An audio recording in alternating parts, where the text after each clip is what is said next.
भगत ने बोला था ना मैं मीटिंग में हूँ, तो बार बार फोन क्यों कर रही थी? तुम्हें खुद ही समझ जाना चाहिए ना कि मुझे कोई जरूरी काम होगा। मैंने तुम्हें 13 फोन किए, तुम्हें भी समझना चाहिए ना कि कोई जरूरी काम होगा। अरे छप्पन छुरी भड़कती गाय को है। एमएलए कैंडिडेट का सिलेक्शन चल रहा था, अपन ने जो बोला वही कैंडिडेट सिलेक्ट हो गया है। अरे जब अपन बोलना शुरू किया ना तो नेताजी ने भी अपनी बातों का समर्थन किया, पता है। चल बोल, यहाँ कहीं को बुलाया, बोलना। तुम्हारी जितनी जरूरी बात नहीं है, पर आने वाले इलेक्शन में पार्टी मुझे टिकट दे रही है।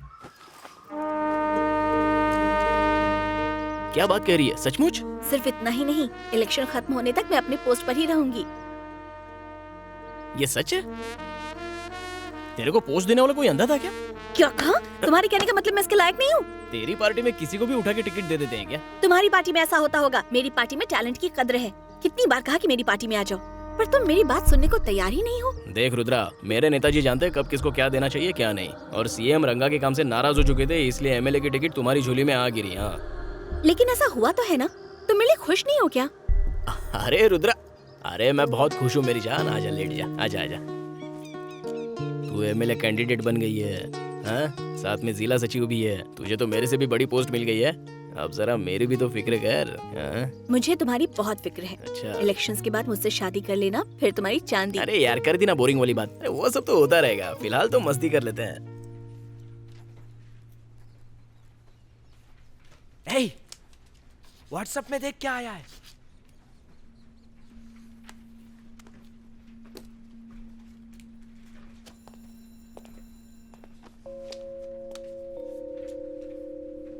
इस बात को तो मैं भी मानता हूँ कि स्टूडेंट्स को पॉलिटिक्स में इंटरेस्ट लेना चाहिए, लेकिन लेक्चर के दौरान नहीं।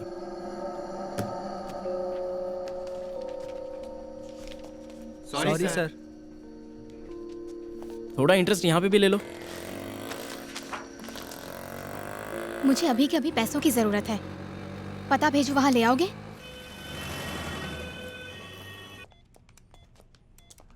पैसे मैंने इस बच्ची के लिए मंगवाए हैं। इसका नाम है रेवती।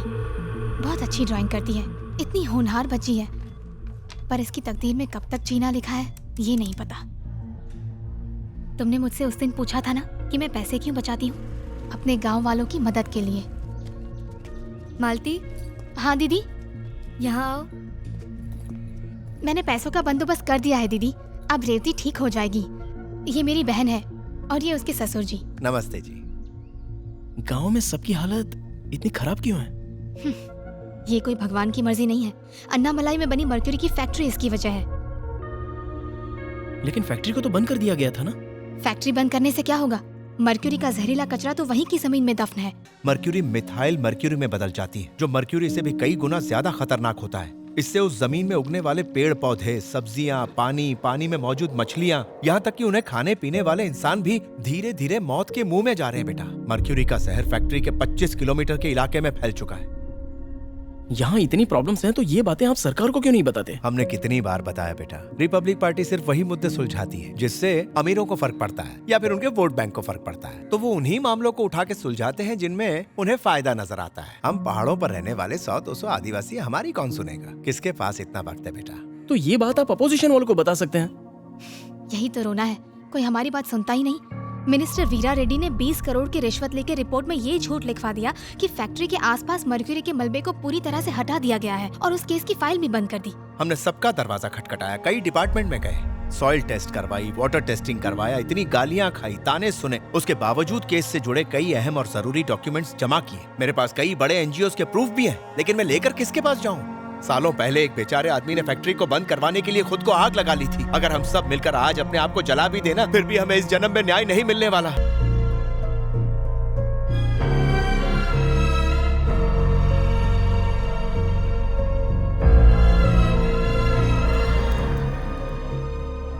माना फैक्ट्री बंद हो चुकी है, लेकिन फैक्ट्री का कचरा साफ नहीं किया गया। लेकिन एक्स मिनिस्टर वीरा रेड्डी ने फाइल पर साइन करके ये कहा कि फैक्ट्री के आसपास का पूरा इलाका साफ हो चुका है। आरटीआई फाइल करने के बाद मुझे जो पेपर्स मिले, उससे ये पता चला कि फैक्ट्री में सफाई का काम अभी तक शुरू ही नहीं हुआ। ये देखिए।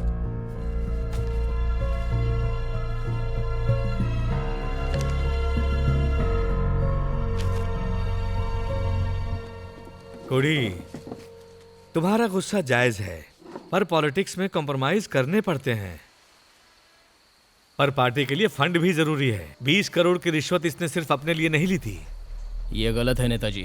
देखो, मीडिया की रिपोर्ट के मुताबिक हम इलेक्शन जीत रहे हैं। जीतने के बाद हम कचरा साफ कर देंगे, लोगों की सारी तकलीफें दूर कर देंगे, जमीन की खुदाई करके मर्क्यूरी को साफ करवा देंगे और ये सारा काम पार्टी के फंड से होगा। इसीलिए ये बात दबी रहनी चाहिए। इससे कहिए फाइल यहाँ छोड़कर जाए। कोड़ी, फाइल यहाँ रखो। तुम्हें मुझ पे भरोसा नहीं है? नेताजी, आपको मुझ पे भरोसा नहीं है? ये फाइल मुझे ही रखने दो, सेफ रहेगी। जीजा जी, देखा वो लड़का आपसे कैसे बात कर रहा था? उसने बात लीक कर दी तो? उसका नाम मैंने रखा है, वो मेरा नाम खराब नहीं करेगा।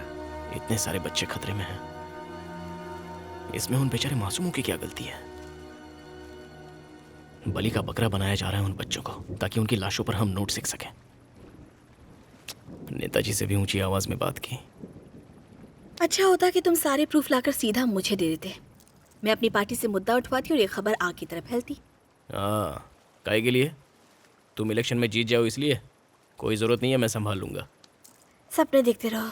अपने पद का गलत इस्तेमाल करते हुए एक्स मिनिस्टर वीरा रेड्डी ने 20 करोड़ की रिश्वत लेकर अन्नामलाई मर्क्यूरी फैक्ट्री वाली फाइल पर साइन किया, जिसमें लिखा था कि इलाके को साफ कर दिया गया है, जबकि ऐसा कुछ भी नहीं हुआ। लोगों से खिलवाड़ करने वाले दरिंदों को शर्म आनी चाहिए। बहुत जल्द मैं मीडिया के सामने सारे प्रूफ लेकर आऊंगी। उस वक्त तक लड़ूंगी जब तक मासूमों को न्याय नहीं मिलता। आपने तो कहा था कि बात बाहर नहीं आएगी। उसने आपकी क्या, पार्टी की भी धज्जियां उड़ा के रख दी। रुद्रा के साथ हाथ मिला लिया है उसने। ओह नो, पार्टी की गाड़ी। बताओ मुझे यहाँ पर क्यों बुलाया है? देखो, हमारा लव हम दोनों का पर्सनल मैटर है और तुम भी तो मेरी पार्टी की धज्जियां उड़ाते रहते हो। तो मैंने कर दिया तो क्या गलत हुआ? ये सारी बातें मेरे और नेताजी के बीच की थी। मैंने तेरे पे भरोसा करके ये बात तेरे को बताई थी। इस बात को दिल पर मत लगाओ। जो हुआ वो अच्छा ही हुआ। इसी बहाने अब तुम्हारा मिनिस्टर कोई काम भी करेगा। हम दोनों ही लोगों की भलाई सोचते हैं ना। तूने ये लोगों की भलाई के लिए नहीं किया है, तूने ये अपने फायदे के लिए किया है। हाँ तो इसमें गलत क्या है? अरे ये राजनीति है। अगर अपने बारे में नहीं सोचूंगी ना तो कुछ भी नहीं कर पाऊंगी। मुझे विधानसभा से संसद तक जाना है और अगर तुम कोई एमएलए वगैरह भी होते ना तब भी मैं तुम्हारे खिलाफ लड़ती।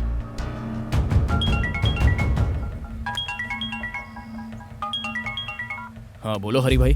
कोड़ी कहाँ है तू? जल्दी पार्टी ऑफिस आ जा। हाँ आता हूँ।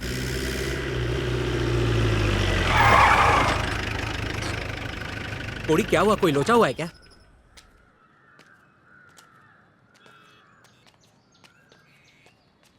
मैंने तुम पे भरोसा किया और तुमने तोड़ दिया। नेताजी, ये सब मैंने नहीं किया है। इसके बारे में कोई नहीं जानता था, फिर ये बात बाहर कैसे आई? या तो तू ऑपोजिशन के लिए काम करता है या तुझे उसके लिए पैसे मिले हैं। ओए, ये सिर्फ पार्टी नहीं है, ये मेरे पिता का घर था और अब अपुन का घर है। इसकी वजह से अपुन ने अपनी माँ के साथ पिछले 10 सालों से बात नहीं की। वो अपुन को खाने के लिए भी नहीं पूछती और 10 साल से अपुन ने भी उनको माँ कह के नहीं बुलाया। अपुन तो यहाँ पे सिर्फ अपनी पार्टी और नेताजी के लिए है, इसलिए सोच समझ के बात कर। तेरा ये ड्रामा बंद कर। तू नेताजी को चूना लगा सकता है, हम लोगों को नहीं। जो भी फैसला लेना है नेताजी लेंगे। अगर मेरे मुंह से ही बात सुननी है तो कल से यहाँ मत आना। नेताजी, ये आप। और जब तक मैं तुमसे ना कहूं पार्टी ऑफिस में मत आना। तुम्हारे लिए मैंने बहुत कुछ सोचा था पर तुमने मुझे निराश कर दिया।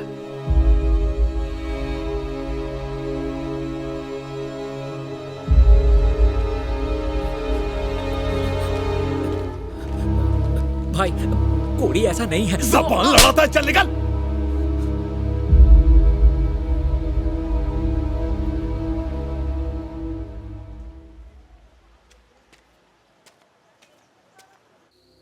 आग अभी भी उतनी नहीं फैली है। हम मीडिया से ये कह सकते हैं कि ये रूलिंग पार्टी की चाल है, पर अगर वो सबूत लेके कोर्ट में चला गया तो हम न सिर्फ ये बाई इलेक्शन हारेंगे बल्कि असेंबली इलेक्शन भी हारेंगे। सॉरी भैया, मैंने बेकार में तुम्हें इस मामले में घसीट लिया। मामला बेकार नहीं है, इसी की वजह से अपने पापा ने खुद को आग लगाई थी। अब ये बताओ कि इस मुसीबत को खत्म कैसे किया जाए? वो लौंडा खत्म तो मुसीबत भी खत्म। हाँ नेताजी, हम ये पहले कर चुके हैं। रास्ते का कांटा निकालना हम अच्छे से जानते हैं। क्या मतलब? किसी की जान लोगे क्या? तो और क्या, अगर उसे नहीं मारा तो हम सबके सब फंस जाएंगे। क्यों नेताजी, सही कह रहा हूँ ना? और कोई ये बात नहीं जानता कि उस कोड़ी के पास फैक्ट्री के पेपर्स और सारे सबूत हैं। वीरा जैसा कहता है करना पड़ेगा। ये पॉलिटिक्स एक दलदल की तरह है भैया। धोखाधड़ी, कीचड़ उछालना, छुरा भौंकना, ये तो सारी आम बातें हैं भैया। अगर तुम्हें इसमें टिके रहना है तो तुम्हें इस गंदी पॉलिटिक्स का हिस्सा बनना ही पड़ेगा। ये तुमसे नहीं होगा भैया, और ना ही तुम ये सब कर पाओगे। पॉलिटिक्स तू मुझे सिखाएगा क्या? जा जाके अपने लेक्चर के नोट्स बना जा। मेरे पास इसके लिए सही आदमी है, वो काम तमाम करके चुपचाप सरेंडर भी कर देगा। इन्हें देखकर तो लग रहा है कि इन्हें कुछ पड़ी नहीं है। आप तो ऐसे ही बैठे रहिए, मुझे ही कुछ करना पड़ेगा। पर मेरी एक बात सुनो। हाँ बोलो माँ। अम्बू बेटा, मैं शहर का रेलवे फाटक पार कर चुकी हूँ, मुझे जल्दी से लेने आ जा। हाँ मैं आता हूँ, मैं माँ को लाने जा रहा हूँ। तू रुक जा, मैं लेके आता हूँ। क्या? क्यों? माँ मुझसे बात नहीं करती इसलिए? कोई बात नहीं, मैं बात कर लूँगा। तू देखना, आने के बाद वो बात भी करेगी और साथ में खाना भी खाएगी। तू टेंशन मत ले। जा, प्रोफेसर है तो मुझे लेक्चर देगा।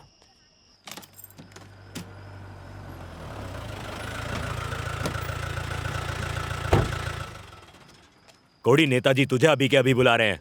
अभी बुला रहे हैं? ऐसी क्या बात है? आधी रात को क्या काम पड़ गया? अच्छा, कहाँ है अभी वो? मुझे कैसे पता होगा? उन्होंने कहा कि फोन करके वो तुझे ही बताएंगे। तू जा और माँ को लेके आ। हाँ ठीक है।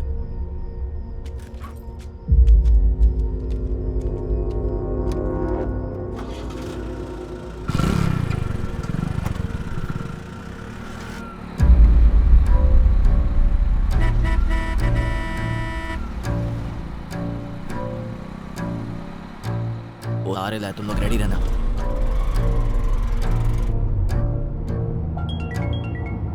नेताजी ने खास करके बोला है कि किसी को पता नहीं लगना चाहिए कि तू कहाँ जा रहा है। हाँ बोल। कोड़ी किधर है तू? बाहर हूँ। क्या हुआ? बाहर किधर? अरे फोन क्यों किया, बोलना। तेरे साथ कोई है क्या? बोल। पार्टी के सारे लोग तेरे पे भड़के हुए हैं, थोड़ा संभल के रहना। और हाँ, अकेले कहीं मत जाना, ठीक है? देख, मुझे दूसरा फोन आ रहा है, मैं तुझे फोन करता हूँ। ठीक है।